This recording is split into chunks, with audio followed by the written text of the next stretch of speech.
Greetings, brothers and sisters, men and women all around the world. Welcome to another episode of Clear the Smoke. I'm your brother Fiji. And today, we have some topics that we're going to discuss. One of the topics that we are going to address today is using the common sense approach to recognize lies. Now, before I begin, I want to give a shout out to all our subscribers and thank you. We're a small little ragtag operation here. You know what I'm saying? We're not no big operation, but what we do, we bring the truth and facts to the streets. We bring it to you and we come with, as the youth say today, we come with our receipts and we come with the things that we know to be the truth. We go get documents. Today we're going to have more documents. I got case law. I got my notes. Normally when I get on here, I go off the top of my head, you know what I'm saying? But I want to make sure I get this today. And I want to make sure that everybody has a clear understanding of what the common sense approach is, on how to use the common sense approach. A lot of us, we claim to talk about the common sense approach and only aspects that they know in the common sense approach is the ignorant outburst, but they don't really even understand what an ignorant outburst is. So I'm going to take this opportunity and I'm going to break this down to you, and I'm going to give y'all everything in a common sense approach. And I want you all to be able to judge for yourself. Think. Use your five senses. That's what you have them for. Use them. Think and stop allowing others to think for you. Think. I'm going to give you the truth. I'm going to give you the facts and what you are supposed to do. Think. Go investigate it. I'll always bring the receipts.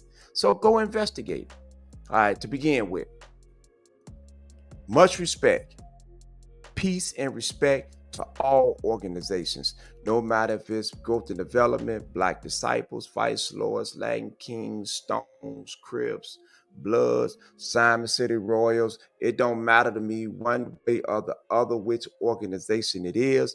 I respect all organization. I respect those that came before us and laid the foundation for us. But I also respect truth. I respect facts. I don't, all the lies and people's making stories up to make it fit their narratives, that don't work for me. So shouts out to the platform. What is it? The original OGs. No problem with the original OGs. No problems with this man, Mr. Rick. I don't know him. Never heard of him until I started seeing this platform.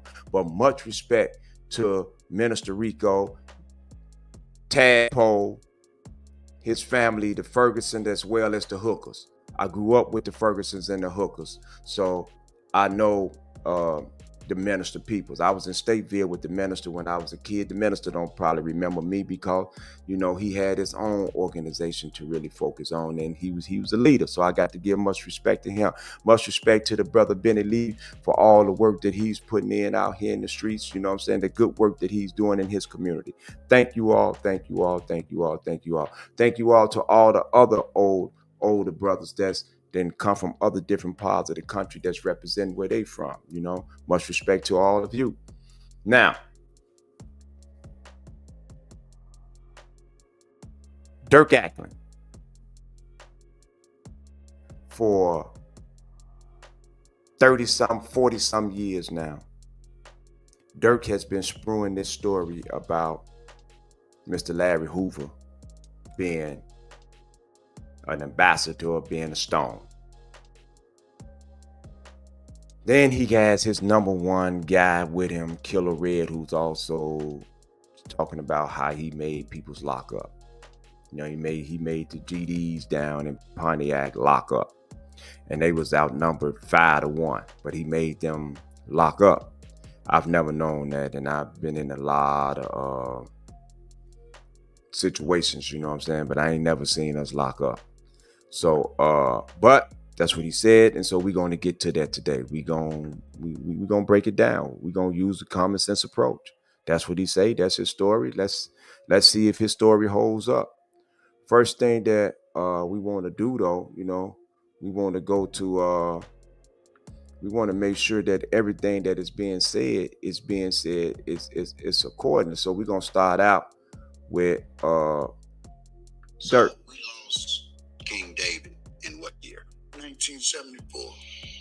1974. So when we lost King David, who stepped into his seat? Nobody knew that King David was going to die when he died.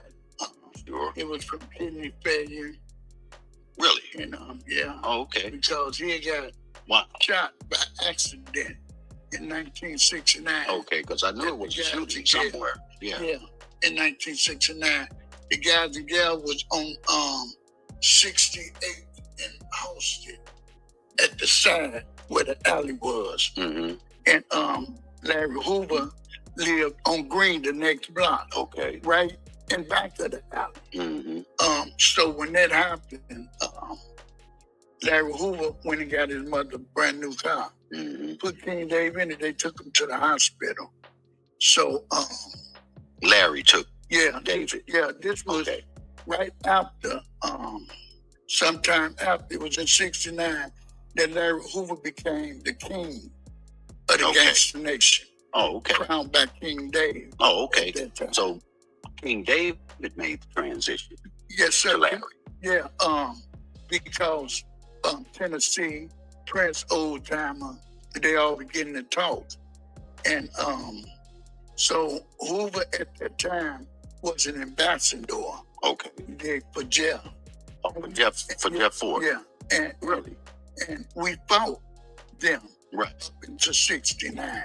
The sense to it was that if they did emerge, it would be a good move because as long as Hoover and were there, we were fighting them.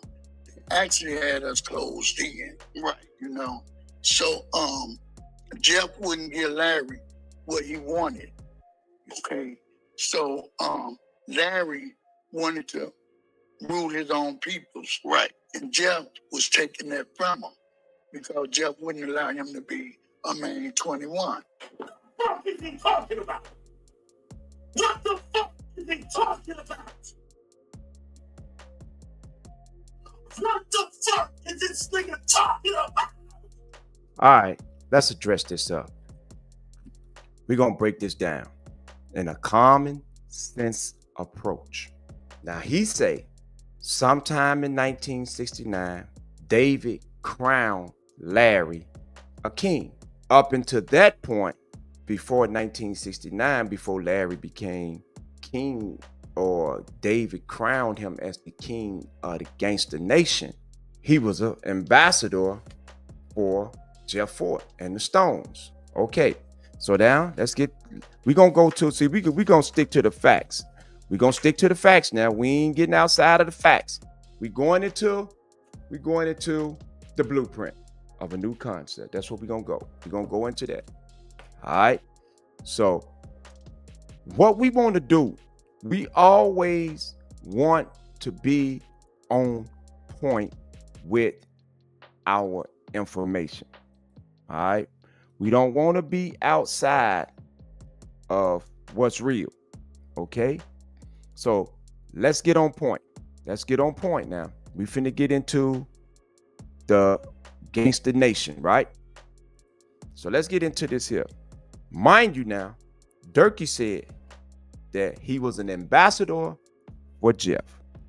So now, some of the branches of the gangster nation under Larry Hoover's leadership were the Supreme Gangsters, the Imperial Gangsters, African Sniper Gangsters, Raven Gangsters, High Supreme Gangster, Russian Gangsters, Maniac Gangsters, Mafia Gangster, 75th Street Syndicate Gangsters, Outlaw Gangsters, 95th Street Supreme Gangsters, the Dale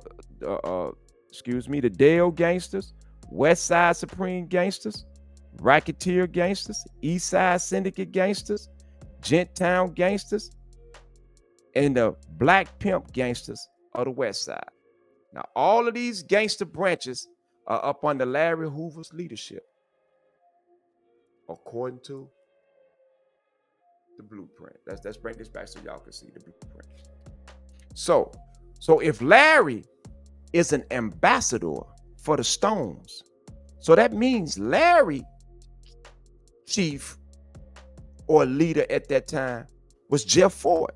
So if Larry was a Stone and he was an ambassador for the Stone, that would make Dee a Stone, Mr. Melvin Haywood, Fatty a Stone, Mr. Ike Taylor Stone, and every other gangster branch up under Larry Hoover's leadership would have been Stones. Because according to what Dirky just said now, let's just listen to what he said. He said Jeff wouldn't allow him to be the leader over his own peoples. So that means Jeff was the leader over Larry. And that means Jeff was the leader over all the peoples that was following Larry. So that means that everybody that was following Larry Hoover were actually Stones. So that means the whole gangster nation was Stones until David made Larry a king. Now, hold on now. I want to get something understood. I really want to get something understood here. How is it now that Larry was at war with the BDs, he was at war with the Stones, BDs shot Larry, they was trying to kill Larry, Stones was trying to kill Larry, Stones shot the Black Stone Rangers, which later changed their name to the Black Peace Stone. They were shooting gangsters, and it was an all-out war. In the preface, it says, our leadership doesn't expect miracles from the peoples of our new undertaker. We are aware of the fact that it has taken us 18 years to get into this shape. So that means 18 years from 1981, you go back to 1963. That's when the gangster nation was started, in 1963, because they said it took 18 years to get into this shape. So for all the old gangsters out here that was around back then, you all Stones up under Jeff Ford leadership, according to Dirky. And then when David crowned Larry king, y'all became up under King David's leadership. So just think about this here, man. What logical sense does this make? This is what we have to be careful with when we are listening to peoples who do not have a clue or understanding on what they are talking about. When they don't have a clue, they don't have an understanding on what they are talking about. These are the things that we have to be careful of, because peoples would say anything at their mouth to fit their narrative. This is their narrative. This is what they want people to understand. This is not the truth, it's their lie. So when somebody is spewing all these lies around, we have to be mindful of who they coming from, the information that we receiving, and do some fact checking. Do fact checking. We act like don't know how to fact check stuff. That's the problem with us to this very day. Sit and we listen to anything somebody has to say without ever fact checking it. When are we going to start using our 5 senses? Now, I want us to know and I want us to understand that this is serious business what this man is spewing. And he's spewing this stuff all around the country. People in Chicago, because y'all thinking it's just Chicago.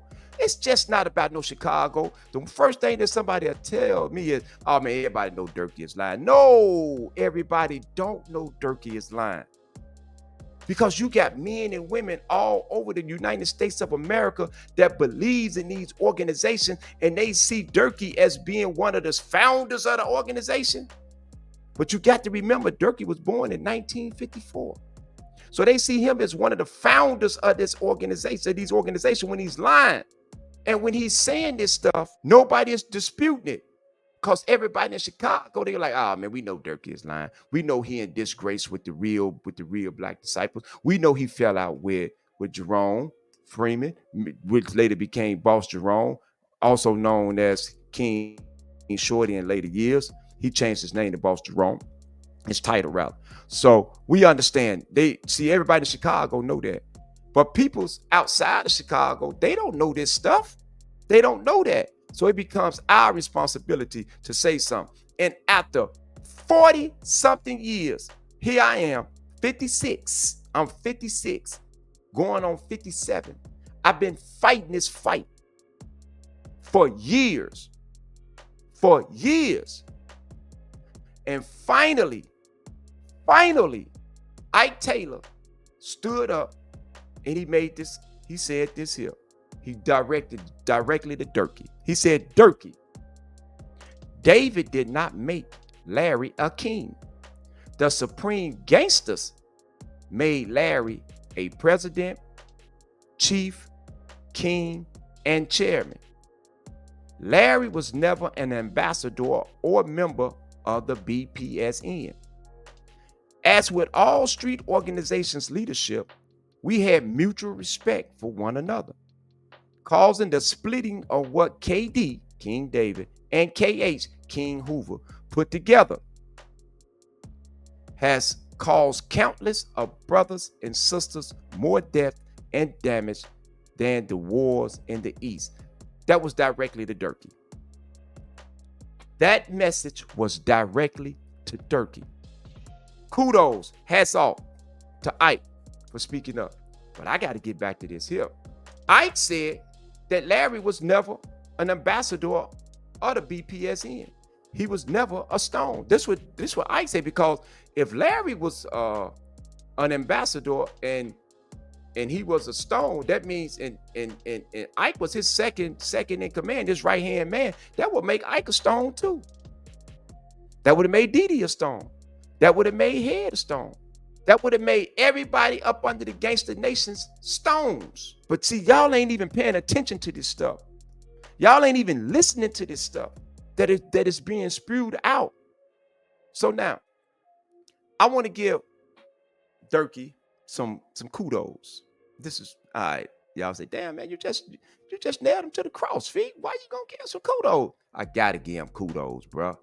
Because one of Dirky partners, Nathaniel Ward, caught a robbery case. And when he caught this robbery case, this was in, let's go back. I gotta put the, as they call it, I gotta put the receipts up now. Boom, that's the case. Ward. This case happened in February the 23rd, 1975. Nathaniel Ward and a few more guys, they robbed some people, right? Took some jackets from them or whatever they say they took from them. All right, it was, you got to think, man, this was back in the day. So, when you talk about leather jackets and all that stuff. So the same stuff they was doing then, they doing today. But we're going to go to page 6. Boom. This is where we going. We going to page 6. Dirk put his own life on the line. He put his own health and well-being on the line for his partner. This is what Dirk did. His sister, Fanny, and Dirk, they came to testify for Nathaniel Ward. On page 6, right here, y'all want y'all to get right there where y'all see that mark at. It says, Dirk Acklin, Fanny's brother, was brought from jail to testify. He identified the green jacket as his own by a cologne stain and some tears on the jacket. He stated that he received the jacket from his sister and that he last owned it in March of 1975. He said that he had given the jacket to Ward at a Halloween party. So he's speaking up for Ward, saying that Ward didn't take no jacket, that I gave him the jacket. Then it goes on to say, on cross-examination, now this is when the prosecutor is cross-examining him. He testified that he began wearing the jacket in January of 1975. He left the jacket at Ward's house at that party in March of 1975. He later stated that he left the coat at Ward's house at the Halloween party in October 1975. So he changed the dates. He made it 6-7 months apart. So he got caught up in that lie right there. He got caught up. Then he admitted that he had been convicted of rape, robbery, and armed robbery. Again, he admitted that he had been convicted of rape, robbery, and armed robbery. Knowing how prison was back then, that man put his own life, he put his own safety online. Knowing that he was locked up for rape. Rape. Whoo, I tip my hat to you, Dirk. I do. I tip my hat to you. Because you came and spoke for your partner, although you was locked up for rape. We're gonna get to this next case. Now, this is the big case why he was in Stateville. Y'all know I always talk about Sundown, Smokey, and Bobo, right? Y'all know I always talk about that case. I always mention that case. So we're gonna pull that case. We're gonna bring that case up. There you go right there. Boom. Peoples versus Harris. And the case is 123 Illinois 2nd District 113. This is their appeal 1988. And their case got affirmed at that time. So it was affirmed at that time. So we're gonna go to the second page, and it says defendants Charles Harris, Ernest Wilson, and Fred Collins were convicted of murder and conspiracy to commit murder after a joint jury trial in the Circuit Court of Will County. Following bifurcated sentencing hearing, the jury found the defendants eligible for the death penalty, but found mitigating factors sufficient to preclude the imposition of death.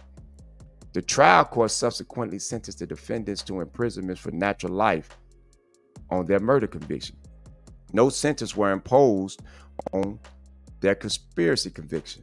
Following the denial of their post-trial motion, the defendants appealed their conviction to the appellate court. So the state has not contested the vacation of the conviction for the conspiracy, and this matter is before us now. We allow the defendant's petition for leave to appeal under Rule 315, 107 Illinois 2nd District R315, and consolidated their cases. Now, this is where everything starts. It said the defendant in the instant case, as well as the victim, George Bailey, all resided in Unit B West at Stateville Prison on January the 29th, 1981, when the offense was committed. The facts adduced at trial established that the killing of inmate Bailey resulted from prison gang rivalry, specifically between the Black Gangster Disciples and the Black Disciples. The victim was a member of the Black Disciples. At the time of the murder, Bailey was also a member of a small group of privileged inmates who was assigned duties of cell house help. Inmates assigned to cell house help enjoyed free range of the cell house to the extent that, unlike all other prisoners housed in B West, their cells were unlocked and they could roam about the cell house uncuffed and unescorted by a prison guard. Defendant Ernest Smokey Wilson, head of the Black Gangster Disciples, disapproved of Black disciples serving as cell house help. Now, let's understand something. Don Smokey, may he rest in peace. Rest in love, rest in heaven, my brother. I'm showing y'all the type of environment that we, myself, wind up going in. This environment was dead serious to the point that a person could possibly lose their life over a cell house help job, a ice passing out job, a telephone job. This was serious. And now you got to think about what was going on at this time. You had Dirky, who had caused this split. Killer Red said it was him, but it was Dirky. It was Dirky and Killer Red because they was all in cahoots together. They was partners. They was in cahoots together. So they caused this split. So now you got the Black Disciples. These are not, let's get this understood. These are not the Black Disciples, King David Black Disciples. These are not those Black Disciples. Because those Black Disciples went on to become BGDs. King David Black Disciples came to be BGD. It was only one branch that held out from becoming BGD. That was the Renegade Disciples, rather. That was the branch that became that new branch of Black Disciples. Those wasn't the original David disciples. That Renegade branch of disciples with Mr. Freeman, who later became King Shorty in later years after Dirky crowned him king. So Dirky crowned him king because Dirky understood that he knew he couldn't be king because he would have got killed. He knew he would have got killed. And I'm going to get back into this here. Approximately 2 weeks prior To the January 29th, 1981 murder of George Bailey, Wilson had a meeting of inmates at his cell to send a message to all Black disciple cell house helpers that they could either resign from their position as cell house helpers or join the Black Gangster Disciples. Those in attendance at the meeting included Black Gangster Disciples member Rico Johnson, defendants Fred Collins and Charles Harris, three other Black Gangster Disciples, Franklin Murphy, Robert Watson, and Charles Brooks, who were indicted along with Harris, Wilson, and Collins for the murder of George Bailey, but were tried separately and convicted only of conspiracy. Rico Johnson he testified against them at trial. And three other Black Disciples members, including George Bailey, who were also assigned as cell house help. Although two of the Black Disciples followed Wilson's suggestion and resigned their position as cell house help, Bailey stayed on as cell house help in the B West unit. During the 2-week period preceding the murder, the Black Disciples chanted BD Power every night around 8 p.m. This was up under Dirky's leadership. Dirky had them chanting BD Power every night, basically antagonizing the BGDs at that time. You know what I'm saying? He really antagonized them. This is in 1981. This is what the Don did. Wilson expressed his dissatisfaction with this practice to Dirky, leader of the Black Disciples. But the chanting persisted. Sometime shortly after the meeting at Wilson's cells, defendant Collins was placed in segregation because he had been fighting with Bailey, the same guy that wound up getting killed. Collins was returned, however, to the B West unit as a cell house helper on January 29, 1981. On the evening of January 29, 1981, Wilson met in his cell with inmate Moore, Collins, Harris, Murphy, Brooks, and Watson. They smoked some marijuana and discussed the fate of George Bailey. According to James Bates, I want y'all to know who James Bates is. When I first wound up going to penitentiary in 1985, July 16, 1985, that's when I wound up in Joliet Correctional Center. I was placed in the East House, and from the East House, I went to the West House. There was a BD there by the name of James Armstrong. He talked like he had a frog in his voice all the time. This was James Bates. The James Bates that I'm reading about right now in this case, they had changed his last name. So he is James Bates now. So he's running from Stateville. And I'm going to tell y'all why he's running when I get back in the story. This is what he said. According to James Bates, a Black disciple housed in a cell adjoining Wilson's, Wilson announced that they should get Bailey. Collins said he intended to get him anyway. Wilson sent Harris to order Rico Johnson to distribute the gang's weapons from his cell where they were stored. At trial, Johnson testified that he gave an aluminum bat to Collins, Bobo, and the shanks to Harris, Sundown, Big Crip, Rob, and Gator. Bates then called Bailey down to his cell to report the conversation he had overheard in order to warn Bailey that he might be in danger. Bailey, however, expressed no fear and showed Bates a shank that he was carrying for protection. So far, y'all seeing that James Bates, James Armstrong, called this guy to his cell and said, hey, man, you might want to watch yourself, man, because, man, I done heard these people's plotting to do what they going to do to you, man. He pull up a knife and say, hey, man, I'm cool. I'm getting down for mine. Kudos to that man for standing on who he say he is, who he was at the time. No disrespect to him nor his family. Bates further testified that a unit recount was called at 9:45 p.m., requiring all inmates, including cell house help, to return to their cells. According to Bates, Bailey returned to his cell, talked briefly with his cellmate, and moments later was struck from behind by a baseball bat wielded by Collins. As the guards began to lock up the cell house helpers, Bates saw Collins approach Wilson's cell and signal to Wilson using gang-related gestures. He overheard Collins' remark, "It's taken care of." Bates claimed that after lockup, he saw Collins throw the baseball bat out of his cell. On February the 5th, 1981, George Bailey died. The autopsy revealed that his skull had been fractured in several places, consistent with repeated blows from a baseball bat. These men were eventually convicted. So if y'all go back and read the October the 1981 letter, October the 1st, 1981 letter on page 2, it mentioned that we have some of our members who is being tried for murder. Those were those members back then, 1981. This was in October.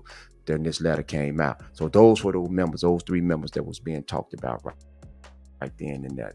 And we were supposed to do everything that we were supposed to do, that we had to do to try to free them. Mind you now, I'm a kid. I ain't even in the penitentiary at this time in 1981. I'm only I got to be 14 years old at this time. When it came time for them to go to trial, Dirk Acklin made sure that them BDs went to court and testified. He told them to go testify. That's what Dirky did. He made James Bates and every other black disciple that came to court testify against Ernest Wilson, Sundown, and Bobo. They got convicted. They got natural life. Those of you who was around, y'all know I'm not lying. Y'all know I'm not lying. Years later, while we was in Pontiac, they was working on trying to get Dirky to get them guys to sign affidavits to change their plea. Dirky was asking for money. He was asking for money. He wanted money. Eventually, them guys, they wind up signing affidavits. Sundown, Smokey, and Bobo got out.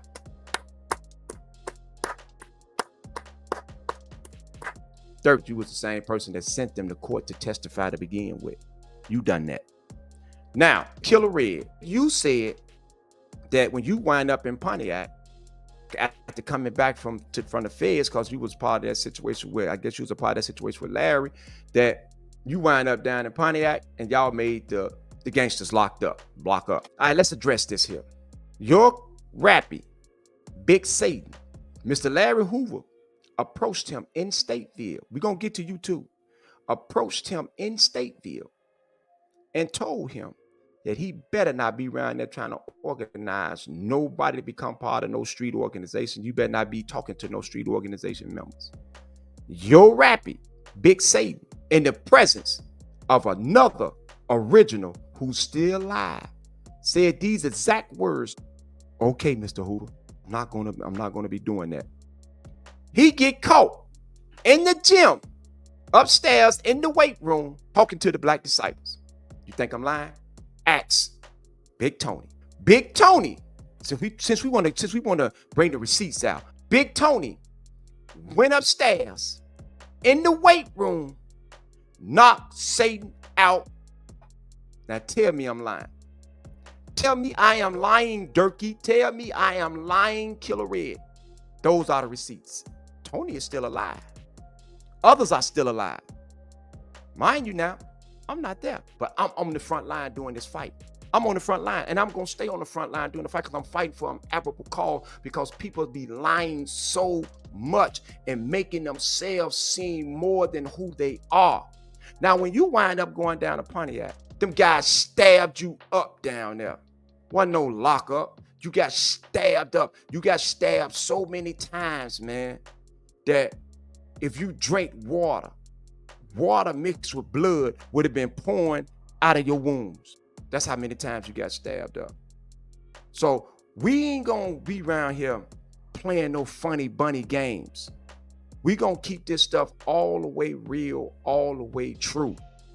Keeping it on the facts. Y'all want to continue to believe this story about Larry Hoover being a stone and being an ambassador. If y'all continue to believe that, everybody that came up under the gangster organization at that particular time, under that gangster nation, all of y'all were stones. Everybody was stoned. That means my Uncle Johnny was a stone, because he was a supreme gangster from the west side of Chicago. Yes, he ran with J Long. Yes, he ran with Go-Go. Yes, he ran with Baldhead Bo. Yes, he ran with Nigga Charlie. Yes. And he ran with Ike Taylor. Yes, Ike ran with my Uncle Johnny. Yes, Ike was at my mother and father house. The Uncle Johnny is my mother brother. May he rest in peace. May my mama rest in peace. They was at my mother and father house.